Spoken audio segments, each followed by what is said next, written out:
Okey, Assalamualaikum warahmatullahi wabarakatuh. Selamat datang tuan-tuan dan puan-puan yang dihormati, tuan-tuan dengan puan-puan lah yang dihormati kat sini. Ejen-ejen JNJM yang kami sayangi lah. Okey, hari ini program yang kita akan jalankan program pengetahuan produk yang ketiga, iaitu performance peptide coffee. Okey, bagi memulakan majlis, kita memulakan majlis dengan bacaan Ummul Kitab Al-Fatihah.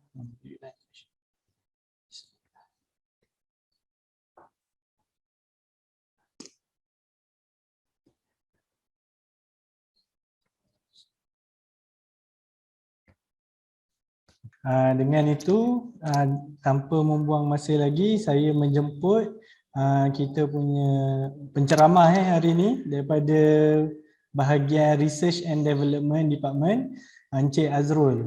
Okey, saya menjemput Encik Azrul untuk memulakan pembintangan. Wih.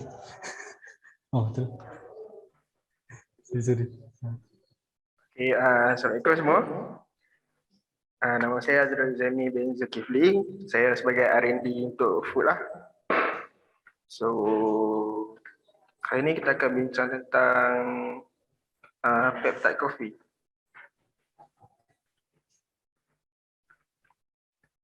Ya. So, kita akan tengok kepada slide dia. So, produk untuk hari ini kita akan bincangkan produk performance peptide coffee. So, apa itu peptide coffee? Okay, peptide coffee ni dirumus khas dengan satu bahan yang special, iaitu run peptide. Run peptide ni asal usul dia dari Jepun. Dari satu company dia berjaya untuk ekstrak run peptide ni daripada putih telur. Ya. Okay, so run peptide ni dia ekstrak daripada putih telur kerana dia adalah sumber protein yang bebas kolesterol. So zero kolesterol lah. Okay, dia juga provide tenaga kepada kita lah. Kalau kita tengok macam contoh contoh atlet ataupun ahli bina badan kan, dia akan makan putih telur yang mentah kan, selalunya dia akan guna itu. Ni untuk boostkan tenaga dan masa recovery lah. Lepas kita ahli sukan tu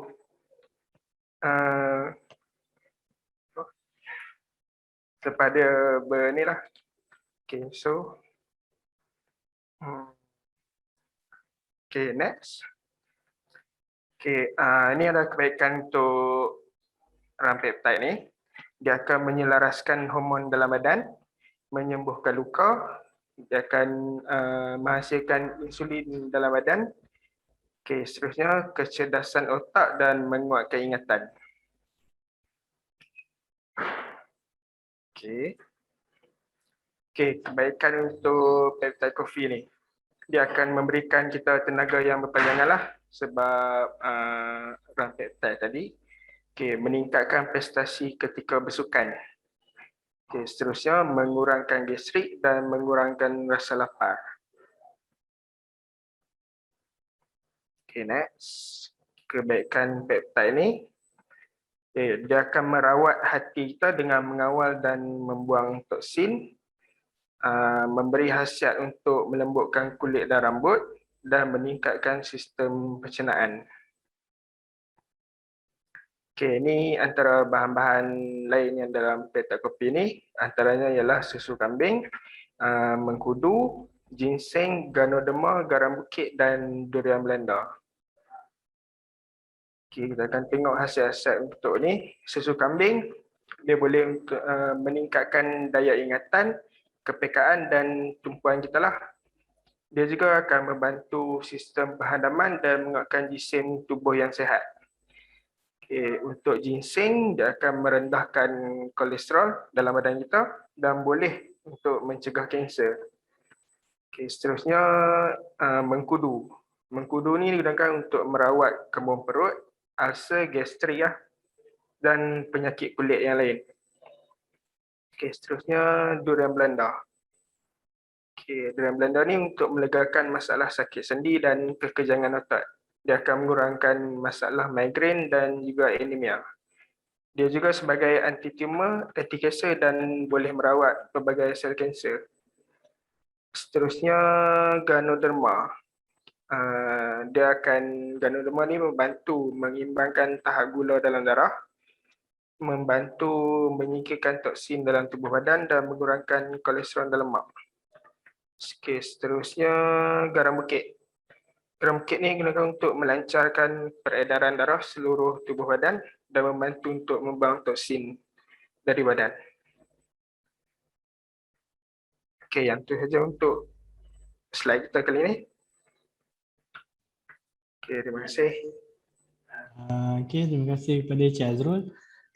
Pendek je sebab kita bercerita tentang kopi peptide. Ada soalan ke daripada audience?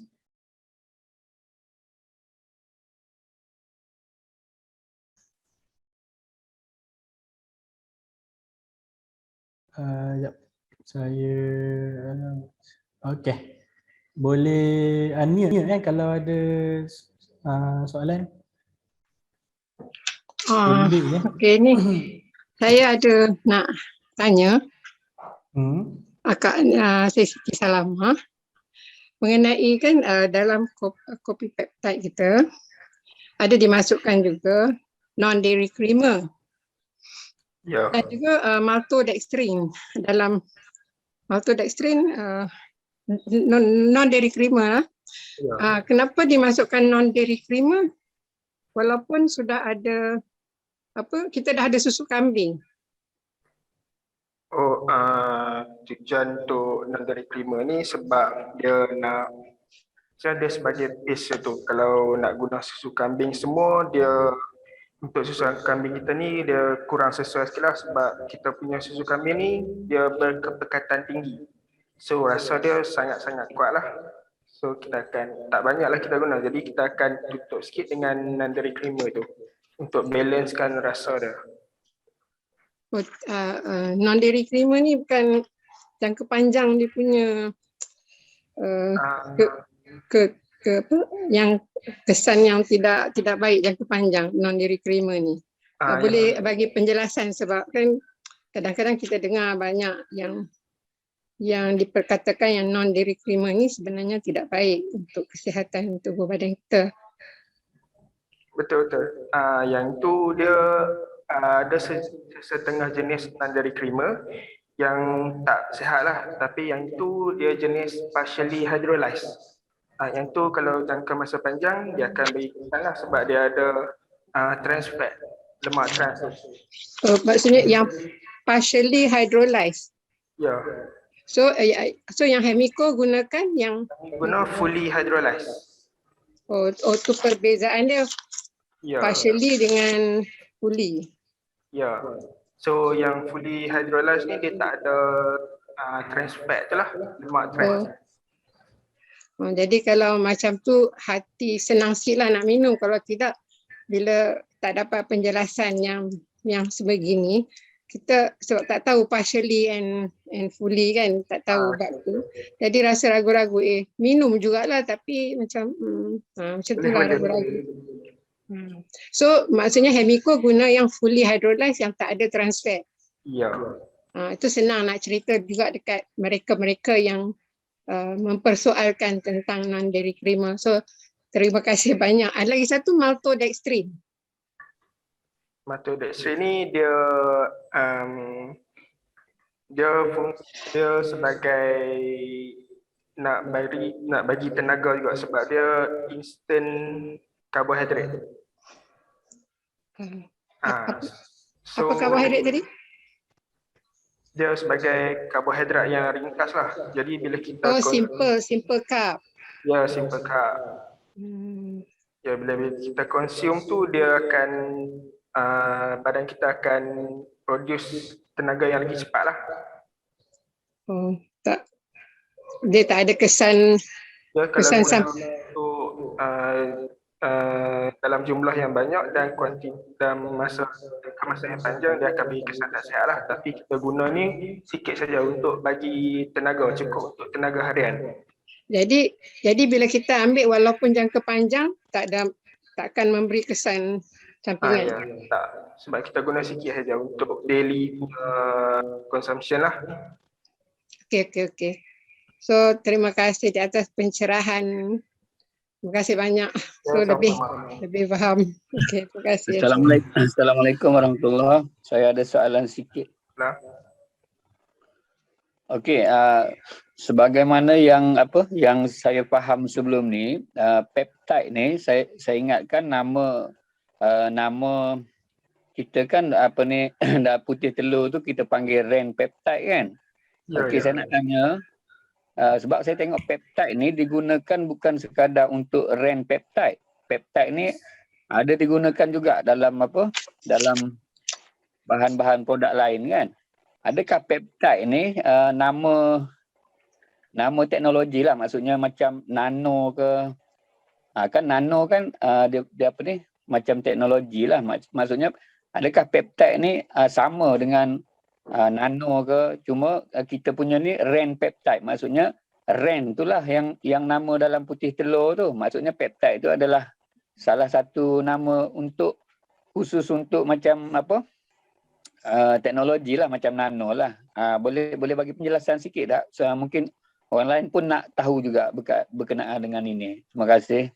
Okey, selamat. Okey, ran peptide ni memang nama asal dia daripada syarikat yang ekstrak dia tu, memang itulah nama dia. Jadi yang ini dia diklaim buat daripada putih telur. Kalau macam produk-produk lain tu kita tengok baliklah dia punya spek tu datang dari mana. Mungkin datang dari daging ataupun sumber yang lain lah. Tapi yang kita guna ni sumber daripada putih telur yang original lah. 100%. Tapi maksudnya peptide ni bukan sekadar untuk putih telur lah kan. Peptide ni digunakan nama tu ada lagi untuk lain-lain. Peptide ni satu bahan dia satu komponen dalam, dia macam sel lah. Dia komponen-komponen dalam badan kita pun ada juga. Dalam putih telur dan dalam daging pun ada juga. Okey. Ya. Peptide tu gabungan daripada amino acid lah. Amino acid yang tu dia digabungkan dia akan jadi peptide.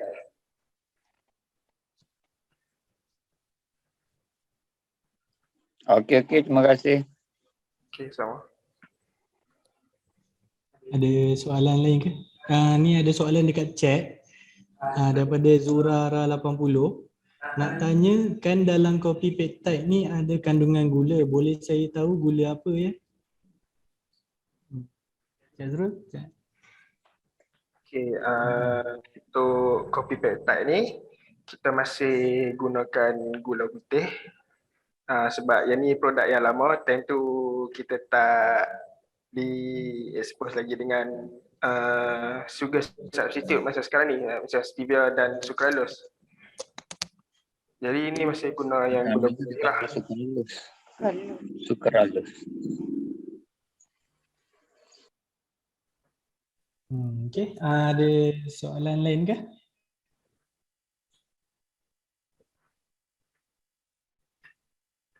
Tu daripada Ustaz Razi kot, Razi Kamaro minta tolong buat spelling tentang dua jenis creamer tadi.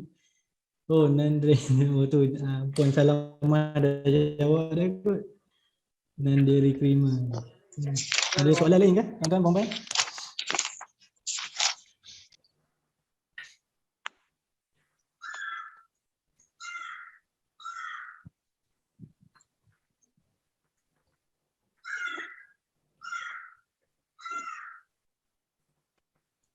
Tuan Saiful, tak ada soalan?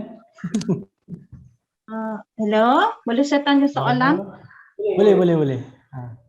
Okey, biasa kita dengar produk yang di pasaran kopi menggunakan kopi Arabica.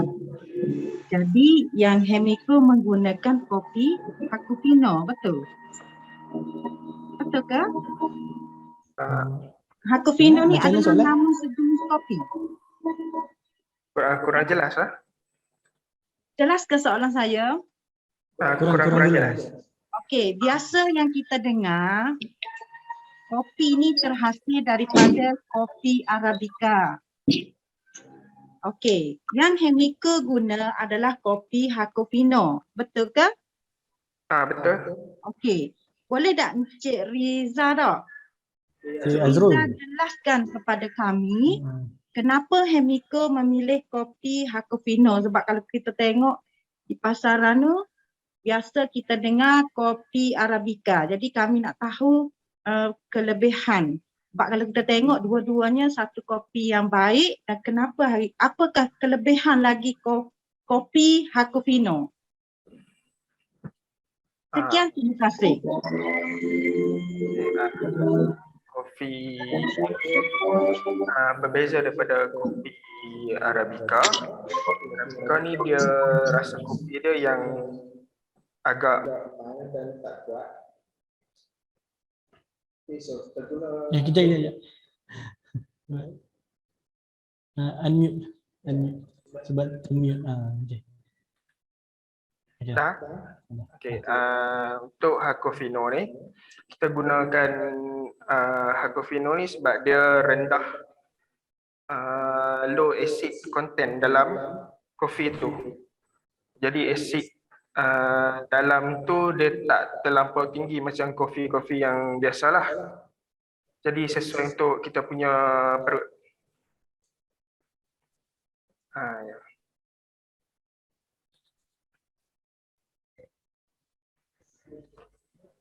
Kita jawab ke? Kalau kita tengok di pasaran, maknanya tak banyak produk yang menggunakan kopi Hakofino, dan di sinilah sebenarnya kelebihan kopi yang dikeluarkan oleh Hemiko. Biasa di pasaran kita tengok banyak produk kopi menggunakan kopi Arabica. Betul ke Encik Rizal? Ya, betul. Kita gunakan kopi yang special lah Hakofino ni. Okey, Encik Azrul, saya nak tanya sikit. Ya, betul. Selalunya bila kita sembang bab kopi ni, dia ada dua kan, Arabica dengan Robusta. Ya. Kopi Robusta ni kopi macam kopi biasa kat kedai runcit tu lah. Maksudnya kandungan kafein dia tinggi. Ya. Kalau kopi Arabica ni maksudnya dia punya kandungan kafein dia rendah. Okey, soalan saya, kopi Hakofino ni apa tu tadi yang Puan Maznah cakap tadi, adakah kopi tu tinggi kafein ataupun sebaliknya? Dia punya kandungan kafein ya. Kandungan kafeinnya, sebab kafein ni sebagaimana kita tahu, kafein ni bukan kata tak bagus. Kalau dalam kuantiti sedikit dia boleh bagus untuk pembentukan saraf, tapi kalau berlebihan dia boleh merosakkan tubuh badan kita lah. Jadi saya nak tahulah kopi Hakofino tadi, apakah kandungan kafein dia tinggi sebagaimana kopi Robusta, ataupun kandungan kafein dia macam kandungan Arabica punya kafein. Okay. Arabica bukan tak ada kafein, dia sangat rendah kafein lah sebab setakat yang saya tahu. Ya. Hakofino pun kandungan kafein dia adalah rendah ya, dia tak macam Robusta. Robusta memang kandungan kafein dia. Apa tadi nama dia? Hakofino apa? Macam mana spelling dia tu? Cik Azrul. Saya type Hakofino. Bukan incredible hak ya? Hako. Hako. H-A-S-O. H-A-C-O-F-I-N-O. C-O-F-I-N-O.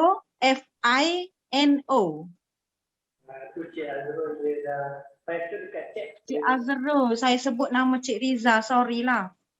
Cik Riza sistem, Puan Maznah. Cik Riza bahagian sistem. Sebab jauh ke, kita duduk Kelantan, jauh ke. Nanti mai sini. Litah bukit siapa lalu? Litah bukit gerik lah ni. Di sini, Cik Azrul, maknanya di sini Hemiko mengeluarkan satu produk kopi yang terbaik sebab menggunakan kopi yang terbaik iaitu kopi Hakofino. Ya, betul.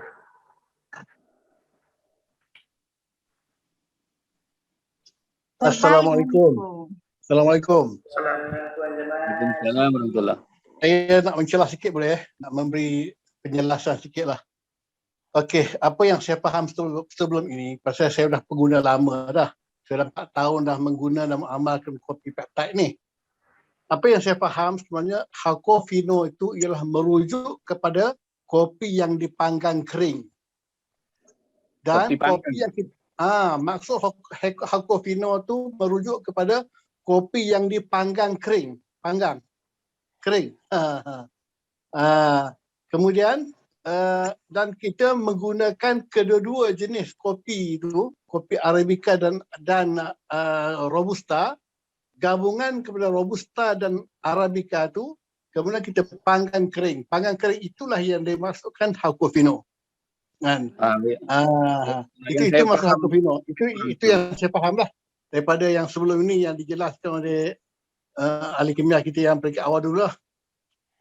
Wallahu alam. Itu saja penjelasan saya. Wallahu alam. Hakofino ni kira nama kopi yang dipanggang kering lah, gabungan daripada kopi Arabica dan kopi Robusta. Ya.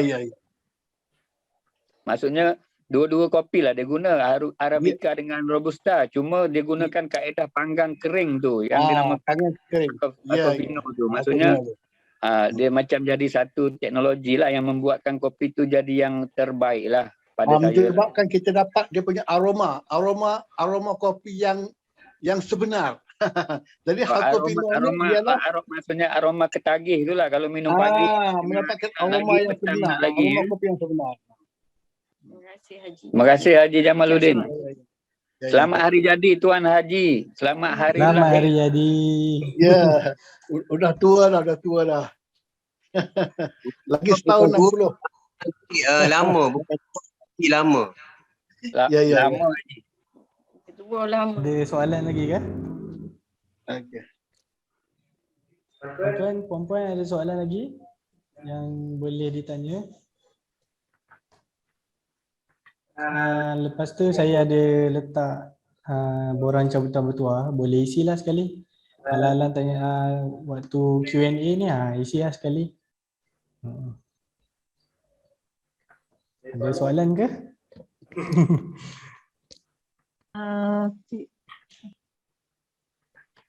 Hello, sekali lagi Ya, lah saya hello. kurang puas hati ni, tak jelas lagi ni tentang kopi ni Hakofino ni. Maknanya di sini sebab kami berhadapan dengan ramai customer. Kadang-kadang customer tanya, kopi awak ni diperbuat daripada kopi apa?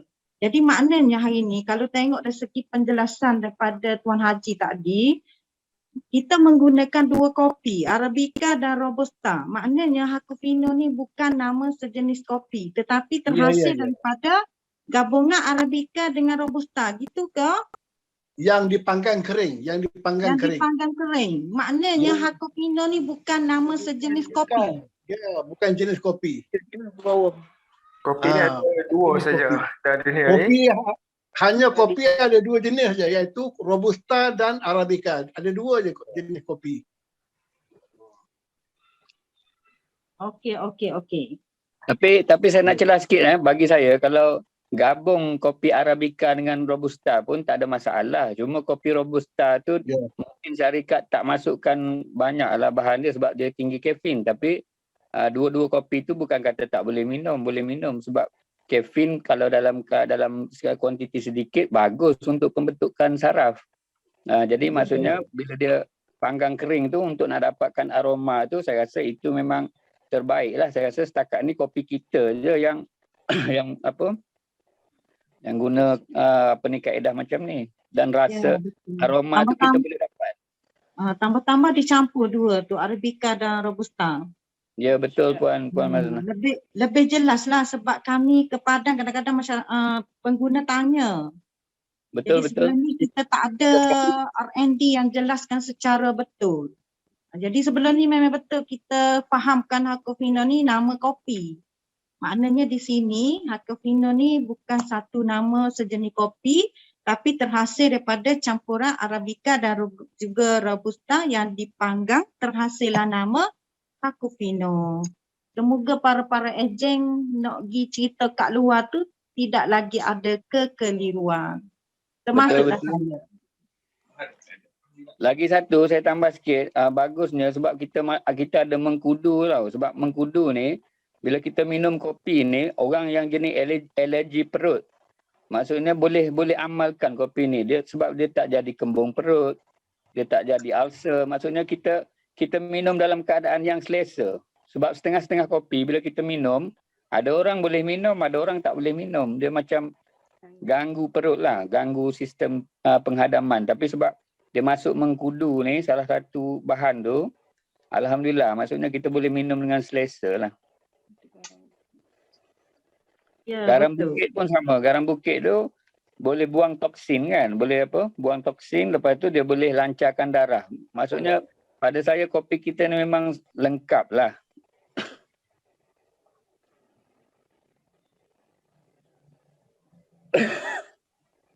Betul Tuan Azam. Kopi kita lengkap lah. Dia bukan sekadar rasa je. Untuk bahagian kesihatan pun lengkap lah. Okey, ada soalan lain ke? Yang menjadi tanya-tanya mengenai peptide kopi kita? Sebab apa? Satu lagi Assalamualaikum. Waalaikumsalam. Ustaz Razi.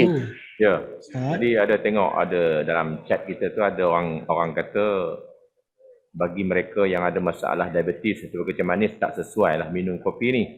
Tapi saya rasa kandungan gula yang ada dalam tu taklah begitu tinggi. Jadi saya rasa tak masalah pun untuk orang yang diabetes. Cuma nak tahu dia punya kita punya sukatan dalam chat kita tu berapa persen yang ada gula, minta pihak R&D clearkan benda ni. Terima kasih. Untuk persen tu, minta maaf lah saya tak boleh nak cakap. Saya sambung sikit yang Ustaz Radi cakap, boleh ke? Boleh tak nak minta pihak syarikat selepas ni lah, kalau boleh lah, kalau benda tu tidak menyusahkan, tukarkan gula putih yang ada dalam kopi peptide tu kepada gula alkali lah, sebab kita ada gula alkali sekarang kan. Sebab saya rasa mungkin boleh menambahkan nilai kesihatan lah untuk kita pengamal-pengamal kopi peptide ni. Terima kasih. Saya celah sikit ya tentang kopi yang ada gula. Betul kopi kita dimasukkan gula, tapi maaflah saya bukan nak bangga dia. Anak saya ada seorang doktor dan saya tanya dia kandungan kopi yang ada dalam gula, kandungan gula yang ada dalam kopi kita sebenarnya tidak terlalu tinggi. Maknanya kalau yang orang yang kecil manis amal tidak sampai memudaratkan diri dia, dan sebenarnya perlu juga pengambilan gula untuk tenaga. Tetapi gula yang ada dalam kopi kita tak terlalu tinggi dan terus ditukar menjadi tenaga. Dia tak akan disimpan untuk jadi lemak. Dan insya-Allah orang yang ada kecil manis dan yang tak ada lagi kecil manis boleh amal. Jangan takut, boleh amal. Sebab gula dia terlalu rendah sangat-sangat.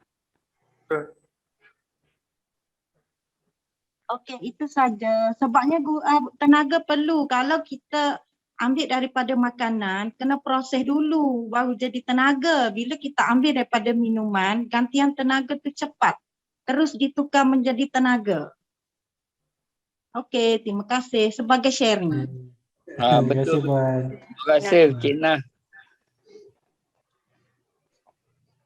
Saya tanya ni orang yang duduk dalam bidang kesihatan lah.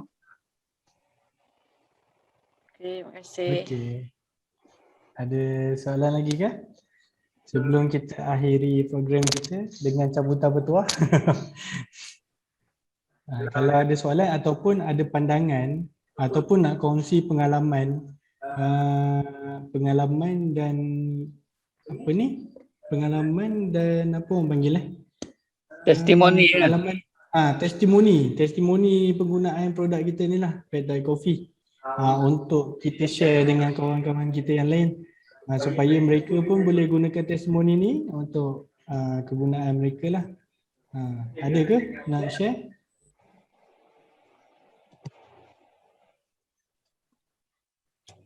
Okey, Assalamualaikum warahmatullahi taala wabarakatuh. Testimoni yang pertama lah. Mungkin orang lain ada lagi banyak testimoni. Testimoni pertama daripada saya, apabila saya amalkan kopi peptide ni, terus terang saya cakap badan kita rasa bertenaga, lepas tu kita lambat untuk rasa lapar. Bermakna kalau contohnya lah, kalau katalah kita terlewat sarapan pagi, ataupun sarapan pagi itu kita hanya bersarapan dengan kopi peptide dengan sedikit kuih muih ke, kadang-kadang sampai pukul 2 petang 3 petang pun kita tak sangat terasa lapar. Maksudnya memang dia boleh mengekalkan kekenyangan tu. Mungkin sebab daripada peptide itulah, REN peptide yang bahan dalam putih telur itulah. Maksudnya saya akan rasa sentiasa bertenaga, ada tenaga. Dan saya sangat sarankan untuk orang yang ada masalah gastrik lah. Itu sedikit testimoni daripada saya lah. Mungkin orang lain ada lagi testimoni. Terima kasih.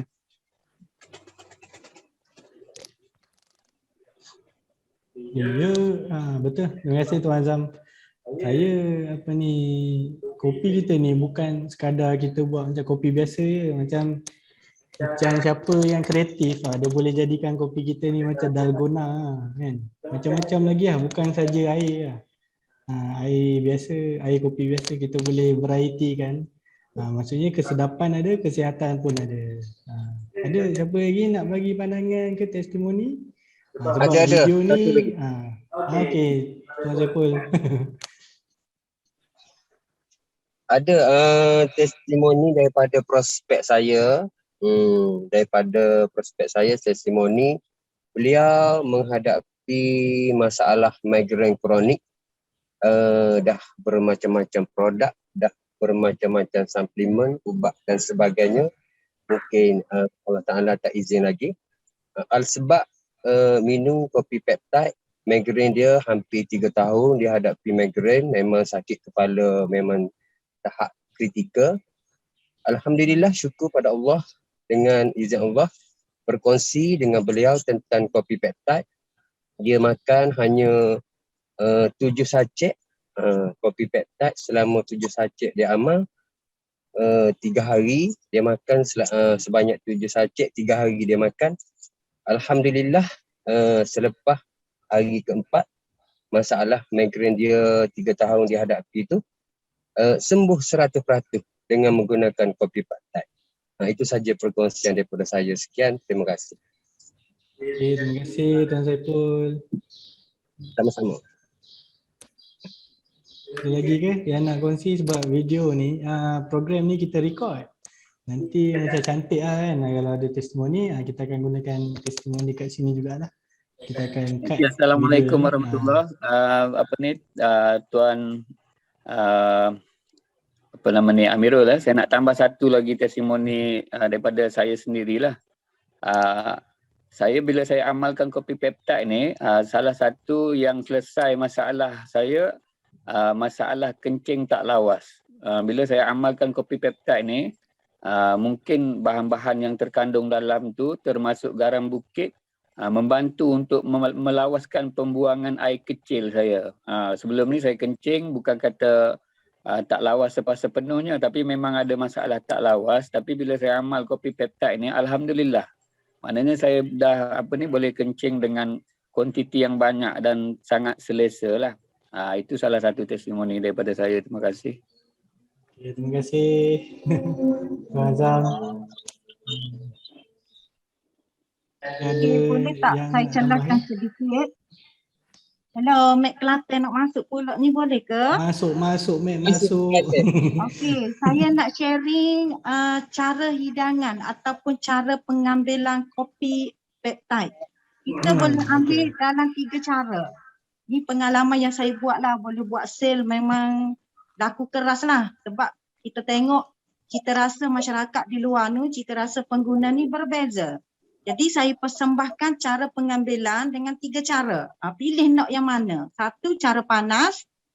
masukkan air dan masuk ke air panas. Okey, cara kedua, cara dengan air suam. Air suam tu kalau kita nak shake pun boleh, nak bangkit air jadi suam, nak masukkan kopi pun boleh. Okey, cara yang paling ramai di antara kita, customer saya yang paling suka iaitu cara sejuk. Di mana sekarang kalau kita tengok ramai pengguna-pengguna masyarakat kita dah ada water cooler tu yang perawat air tu yang dah sejuk. Okey, kalau nak buat bancuhan secara sejuk, dia kena shake, tak boleh nak kacau sebab benda tu tak akan larut. Okey, bila kita shake, masukkan air sejuk yang perawat air tu, ambil yang sejuk, lepas tu masukkan kopi, lepas tu shake. Ramai sangat pengguna kita suka sangat dengan cara tu. Tapi kena shake lah, tak boleh kacau. Dia kena, oleh Kelantan panggil, kena Kocok. Oleh Kelantan panggil, ambil bekas shaker tu kocok-kocok. Gitu. Memang sedap. Alhamdulillah lah, ramai suka sangat minum kopi pad thai kita ataupun teh pad thai kita. Bila saya buat sale, saya bagi tahu boleh buat dengan cara bancuhan dengan air yang sejuk. Sebab kadang-kadang musim panas kan. Shake, ambil air sejuk, air batu tu lah yang ada perawat air tu kan. Masukkan dalam shaker, masuk kopi, shake terus minum. Alhamdulillah mampu menghilangkan dahaga.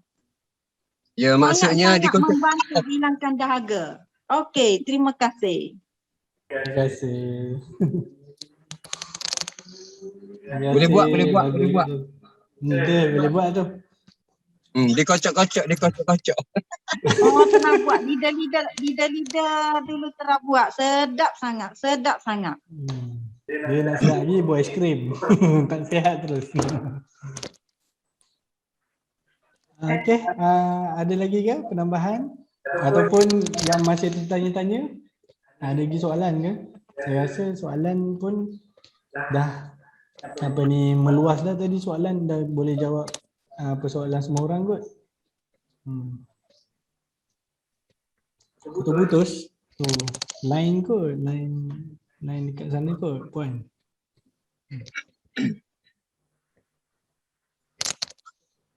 Ada lagi ke soalan ataupun pandangan? Kita jumpa lagi lah untuk produk seterusnya. Kita akhiri program kita ini dengan bacaan surat Wal-As. A'udzubillahi minasyaitonirrajim. Bismillahirrahmanirrahim.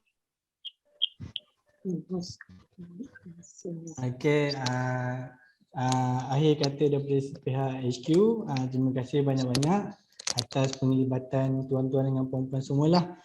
Saya mohon maaf sekiranya saya tak bahasa ataupun ada silap yang saya buatlah. Okey, kita jumpa lagi di program yang seterusnya. Okey,